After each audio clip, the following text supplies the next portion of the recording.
بسم الله الرحمن الرحيم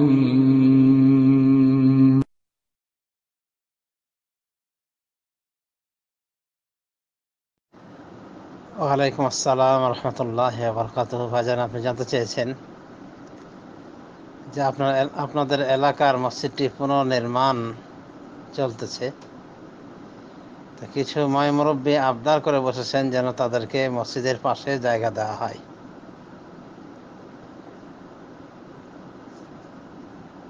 অর্থাৎ তাদেরকে যেন কবরস্থ করা হয় তাদের মরণোত্তর মসজিদের পাশে।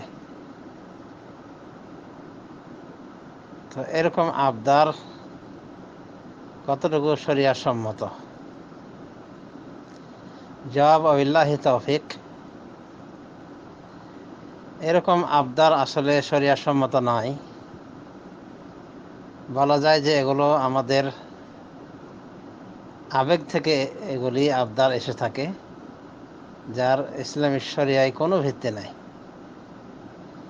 রাসূলুল্লাহ সাল্লাল্লাহু আলাইহি ওয়াসাল্লাম বলেন, লা তাজলিসু আলাল কুবুরে ওয়ালা তুসাল্লু ইলাইহা, তোমরা না কবরে বসবে আর না কবরের দিকে মুখ করে সালাত আদায় করবে। তাহলে রাসূলুল্লাহ সাল্লাল্লাহু আলাইহি ওয়াসাল্লাম সহিহ মুসলিমের হাদিসে তিনি নিষেধ করেছেন, কি বলেছেন? লা তাজলিসু আলাল কুবুর, তোমরা কবরে বসো না, ওয়ালা তুসাল্লু ইলাইহা, এবং কবরের দিকে মুখ করে সালাত নামাজ আদায় করো না। সুতরাং কবরস্থান থাকবে ভিন্ন জায়গায় আর মসজিদ হবে ভিন্ন জায়গায়, দুটো পাশাপাশি হতে পারে না। ইসলাম দুটোকে পাশাপাশি করতে চায়নি, বরং দূরে রাখতে চেয়েছে। তো আমাদের আবদারগুলির কারণে দেখা যায় যে আজকাল মসজিদের ভিতরেও কবর চলে গেছে, নাউযুবিল্লাহি মিন যালিক। এই জন্য ঢাকাতেও একাধিক মসজিদ দেখা যাবে, সেখানে কবর। মনে হয় যেন এরা মুসলিম না, এরা কবর পূজারী, নাউযুবিল্লাহি মিন যালিক। তো এইভাবে কবরকে মসজিদের ভিতরে নেওয়া, মসজিদের ডাইনে বামে, এগুলো গর্হিত কাজ, চরম গর্হিত কাজ। এবং এভাবে কবর পূজা হওয়া খুবই স্বাভাবিক। খোঁজ নিয়ে দেখা যায় যে এই কবরস্থ ব্যক্তিগুলি মসজিদের মোতাওয়াল্লি, মসজিদে তাদের কিছু খিদমত ছিল, তাই তাদেরকে ওভাবে রাখা হয়েছে। আর এভাবে কবরের পাশে বা কবরের সাইডে আশেপাশে, মসজিদের আশেপাশে এভাবে কবরস্থ হওয়া, এই চিন্তাধারা থেকে এসেছে যে মসজিদে যে আজান হয় এটা শুনতে পাবে কবরস্থ ব্যক্তি। এটা একটা বাজে চিন্তাধারা, ভ্রান্ত চিন্তাধারা। আসলে মানুষ যখন বিদায় গ্রহণ করে দুনিয়া থেকে, আখেরাতে সে চলে যায়, আর আখেরাত থেকে দুনিয়ার কেউ কোনো খবর রাখে না। মহান রব্বুল আলামিন বলেন, ওয়ামিন ওয়ারাইহিম বারযাখুন ইলা ইয়াউমি ইউবআসুন, ওদের পিছনে অর্থাৎ মৃতদের পিছনে আড় রয়েছে, প্রাচীর রয়েছে, সেখানে তারা অবস্থান করবে কিয়ামত তথা পুনরুত্থান দিবস অবধি। মানে কিয়ামত পর্যন্ত সেখানে তারা থাকবে, আর তারা ফিরে আসবে না। অতএব যারা মারা গিয়েছে তারা পরলোকগত হয়েছে, তারা ভিন্ন জগতে চলে গেছে, সুতরাং ওখান থেকে আজান শুনতে পাবে, এগুলো সব ভ্রান্ত ধারণা। এর মূলে না আছে কোন আয়াত, না আছে রাসূলুল্লাহ সাল্লাল্লাহু আলাইহি ওয়াসাল্লামের হাদিস। এবং কবি নজরুলও এইরকম চিন্তাধারায় প্রভাবিত হয়ে তিনি বলেছিলেন একটি কবিতা, মসজিদের পাশে আমায় কবর দিও ভাই। এরপরে কীভাবে যেন বলেছেন, যেন থেকে থেকে উনি আজান শুনতে পান। তো এই কবি নজরুলের সুন্নাত বলা যেতে পারে, আল্লাহ রসুলের সুন্নাহ নয়।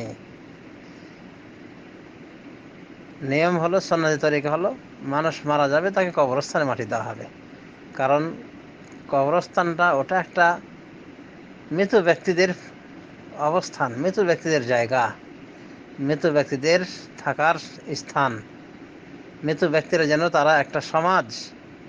সুতরাং মানুষের, মুসলিম ব্যক্তির মরণ হলে এটাই সুন্নাহ যে তাকে কবরস্থানে দাফন করা হবে। কিন্তু মানুষের আবেগ যে আমার এটা বাপ হয়, আমার এটা মা হয়, কেমন করে আমি কবরস্থানে দেব, বাস বাড়ির পাশে দিয়ে দিয়েছে।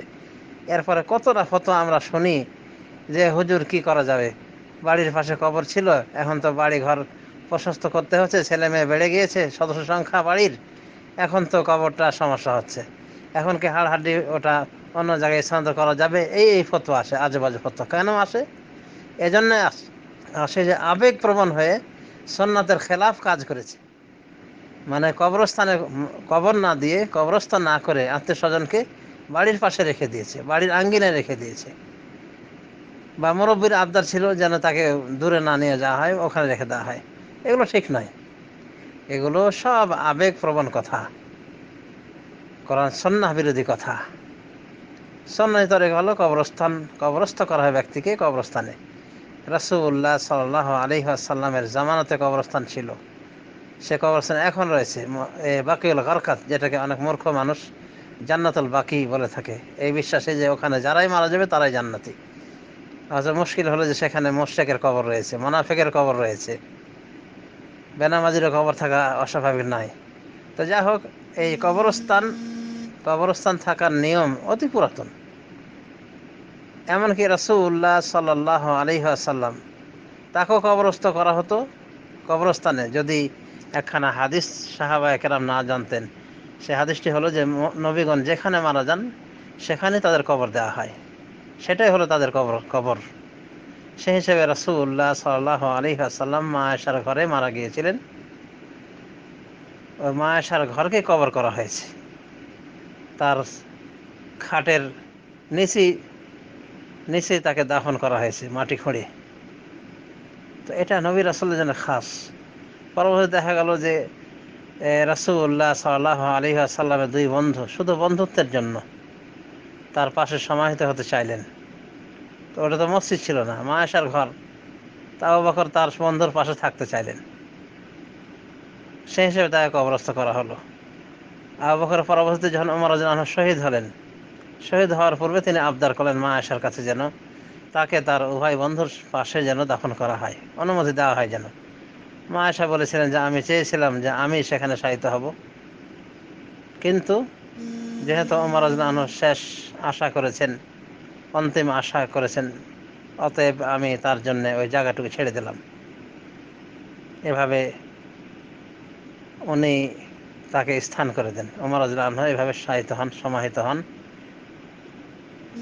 আবু বকর এবং রাসূলুল্লাহ সাল্লাল্লাহু আলাইহি ওয়াসাল্লাম তাদের পাশে, অর্থাৎ আবু বকর এবং রাসূল সাল্লাল্লাহু আলাইহি ওয়াসাল্লামের পাশে সমাহিত হন এবং তিনি আবু বকরের পরে সমাহিত হন। কবরগুলি এভাবে সাজানো রয়েছে যে আল্লাহ রাসূল সাল্লাল্লাহু আলাইহি ওয়াসাল্লাম আগে, তার পদতলের নিচে কবর খোঁড়া হয়েছে আবু বকরের, তার পদের তলে খোঁড়া হয়েছে কবর ওমরের। এভাবে তারা সমাহিত হয়েছেন। এটি একটা খাস বিষয়, তবু মসজিদ নয়। আল্লাহ রাসূল সাল্লাল্লাহু আলাইহি ওয়াসাল্লামের পাশে শোয়ার আবদার নিয়ে তারা ওভাবে সমাহিত হয়েছিলেন। আর আজ আমাদের মুরব্বি থেকে শুরু করে দেখা যায় যে অনেকেই কবরের পাশে এভাবে সমাহিত হতে চান, কবরস্থ হতে চান। আর তাদের আবদার পূর্ণ করতে গিয়ে দেখা গেছে যে মসজিদ যেন আর মসজিদ নয়, কবরস্থানে পরিণত হয়ে গেছে। নাউযুবিল্লাহি মিন যালিক। এগুলি সবই বাজে চিন্তাধারা, ইসলামী শরিয়ার সম্পূর্ণ পরিপন্থী। অতএব এ জাতীয় চিন্তা করাই ঠিক নাই। মুরব্বীদের ফিরে আসা উচিত এ জাতীয় চিন্তা ভাবনা থেকে এবং কবরস্থানে তাদের দাফন করা উচিত, এটাই ইসলামিক ল। আর যে চিন্তায় তারা কবরস্থ হতে চান এটা ভুল ধারণা।